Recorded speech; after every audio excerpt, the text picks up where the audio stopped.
pues verdaderas, auténticas obras maestras, porque como hemos repetido aquí probablemente hasta la saciedad, el cine es el arte que en el siglo XX ha dado un mayor número de obras estimables, redondas, fantásticas y maravillosas. Prueba de ello es una de las que vamos hoy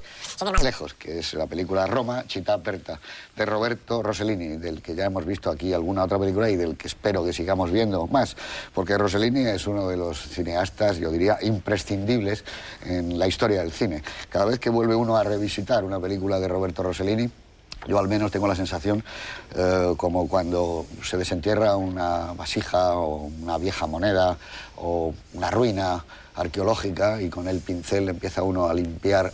y empieza a salir realmente un mundo que está más allá, yo creo, que del cine, donde se une la geografía, la geología, la filosofía, etcétera, etcétera. Esta película, Roma, Città Aperta, es un clásico incontestable, le dio el pasaporte prácticamente para todo el mundo, porque en Estados Unidos, cuando se vio la película, gustó enormemente, y sobre todo a los compañeros de Rossellini, a sus compañeros cineastas, a los directores de Hollywood. La gestación, como casi todas las obras maestras, fue muy complicada, parece ser, según cuenta Tal Gallagher y otros más, en este libro de las aventuras de Roberto Rossellini, que estando tomando un café él y Sergio Amidei le dijo que tenía la idea de hacer una película sobre el mercado negro, de un tipo que entraban los alemanes, iban a por él y él se escapaba por una terraza y saltaba a la embajada de España.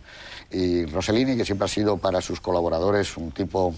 en el mejor sentido, pero un tipo terrible, de esos de tienes razón pero te equivocas, planteó enseguida que esto no, que tenía que ser alguien del Partido Comunista, que le estaban persiguiendo, y empieza a gestarse una película maravillosa en la que hay muchos autores, porque poco antes de morir, ya en el año 70, Aldo Fabrici, que es el cura de esta película y que está extraordinario, también se apuntaba a que muchas de las cosas que salen en la película habían sido suyas, ideas suyas, el que Ana Magnani llevara los libros aquellos, el final de la película, pero en fin, todo esto es tan complicado como saber realmente qué ocurrió, qué rayos pasó en el rodaje de Casablanca. Esta es una película, yo creo que además imperecedera, es una película irrepetible, son esas películas que tienen una magia especial, como puede tener El tercer hombre o cualquier otra película, y realmente al verla uno se queda no sé, como dado la vuelta al revés. Es una película extraordinaria, es el nacimiento de una nueva manera de hacer cine, que tiene que ver con el documental, pero es un documental con puesta en escena, y la puesta en escena también tiene que ver con un documental muy complicado. Aquí hay varios expertos y nos van a hablar de ella. Juan Cobo, buenas noches. Buenas noches, José Luis. Y muchas gracias por la colaboración durante estos 10 años del programa de Qué grande es el cine. Bueno, los veteranos hemos sobrevivido, por lo menos. No, yo creo que Roma, Ciudad Abierta, que por desgracia, como siempre, le vimos tarde y mal, puesto que estuvo prohibida durante el franquismo la película actualmente. Sí, hasta el 68, el 69. Sí. Entonces nunca la vimos. Es una obra extraordinaria que arranca casi cuando yo más o menos empezaba también a interesarme por el cine, y me ha supuesto siempre una gran conmoción, porque yo había visto el Rossellini que hacía películas de peces, el Rossellini que hacía películas de submarinos, pero no, porque es lo que llegaba a las embajadas, las películas largas estaban prohibidas y no se daban en estas circunstancias. Entonces yo, como muchos otros, hemos tenido una larga convivencia con Rossellini, convivencia de que hemos ido viendo un Rossellini como el de Roma, Città Aperta y Paisà, que luego él, como los grandes pintores, de pronto se desmarca y elige otra línea, nos desconcierta un poco, a veces nos hace cometer imprudencias con él, después le seguimos y continuamente estamos descubriendo, como dice Godard, que Rossellini está siempre abriendo caminos, siempre luchando por una idea suya del cine, que no es casi compatible con casi nada, porque él es totalmente personal. Es un hombre que confiesa que cuando rodaba, y sobre todo cuando rodaba esta película, que tenía escasez de medios absolutos, era partidario de la primera toma, porque dice que la segunda toma nunca tenía la validez de la primera, y sobre todo además porque entonces no tenían celuloide. Es otra de las tragedias de esta película, que está hecha con material a veces ya casi caducado, con lo cual los americanos les dio mucha rabia no saber cómo se había hecho esa fotografía, que les encantaba, pero que era difícil, y la solución estaba en que habían trabajado con material que no tenía la luminosidad ni la fuerza de los negativos buenos. Entonces, todo eso indica a un hombre preocupado por una forma de ver, de una forma absolutamente de ver que no tiene nada que no es correspondiente, no se corresponde con nadie. Por ejemplo, hemos visto que Rossellini hace una puesta en escena en la cual no es tan perfeccionista como ninguno con los otros directores, no le importa demasiado los movimientos, los tiene controlados bastante, pero no los tiene fijados exactamente, que modifica los diálogos y los hace muy asequibles a la gente con la que trabajaba, que en este caso había solo 2 profesionales, el resto no eran amigos y cosas así, pero que realmente ya luego en Paisà prescinde totalmente y va a los actores no profesionales, tomados de la vida, como decían los italianos. Entonces, este hombre tiene un algo especial que le hace cambiar continuamente, porque él sigue su camino al margen de todo. Cuando el cine le da la espalda porque los presupuestos ya no permiten esa falta de afecto del público que no le sigue como otras grandes obras, entonces él se dedica a la televisión, al cine didáctico, hace de todo, ¿no? Pero yo esta película, en particular, de lo que habla mucho que hablar de ella, yo tengo una visión única, que ya es irrepetible, que es que la vi en los años final de los 50, 57 o algo así, un día único en una sala de Roma, en un barrio cercano donde sucede la acción, y esas películas se ponían un solo día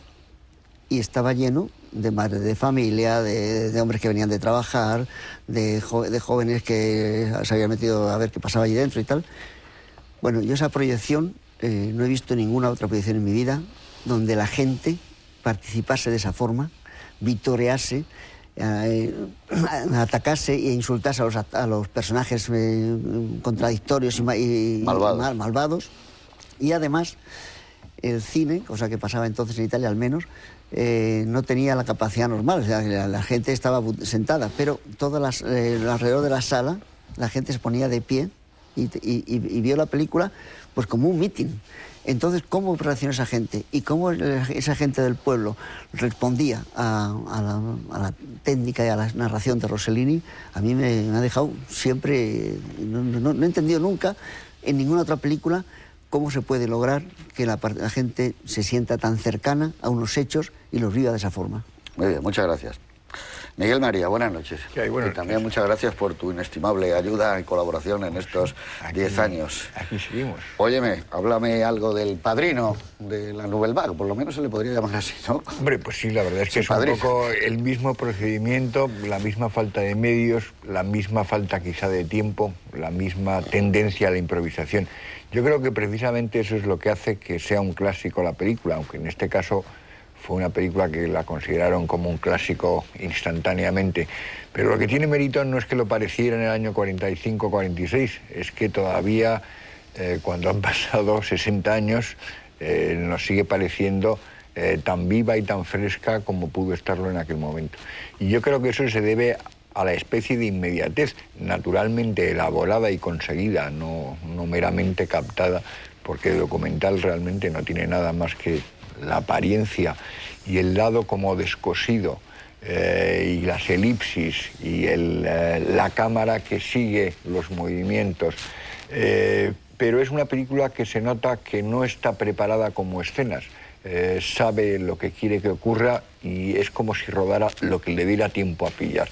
Y en ese sentido, la premura del rodaje, la falta de medios, materiales, etcétera, hace que en el fondo actúe como un operador de un reportaje que llega a unos hechos que están ocurriendo y que lo filma lo mejor que puede, pero sobre la marcha. Yo creo que eso hace que la película tenga un grado de espontaneidad y de autenticidad, más allá de realismos o no realismos, que yo creo que era una cosa que no le preocupaba mucho, simplemente estaba contando todavía en caliente unos hechos que eran muy recientes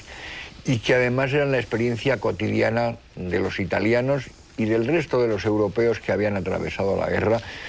incluso de los que no habían atravesado la Segunda Guerra Mundial, pero que habían vivido situaciones parecidas, de resistencia, de ocupación, de lucha clandestina, de hambre, de penuria. Yo creo que por eso es una película que está completamente viva, que sigue funcionando perfectamente hoy y que sigue haciéndole a uno preguntarse cómo lo consiguió. Esa es la gran pregunta.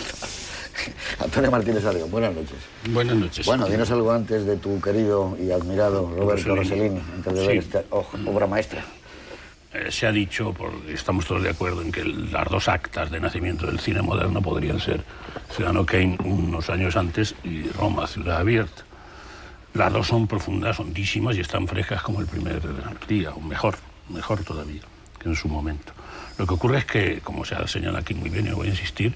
Roma tuvo un hándicap absoluto, es decir, que era casi imposible en las condiciones de absoluta pobreza y de falta de medios, de utilizar colas de películas caducadas o a punto de caducar. Realmente hacen todavía más misterioso ese milagro que es esta película. De manera que, aparte de esto, naturalmente, aparte de los medios técnicos que hubo que utilizar,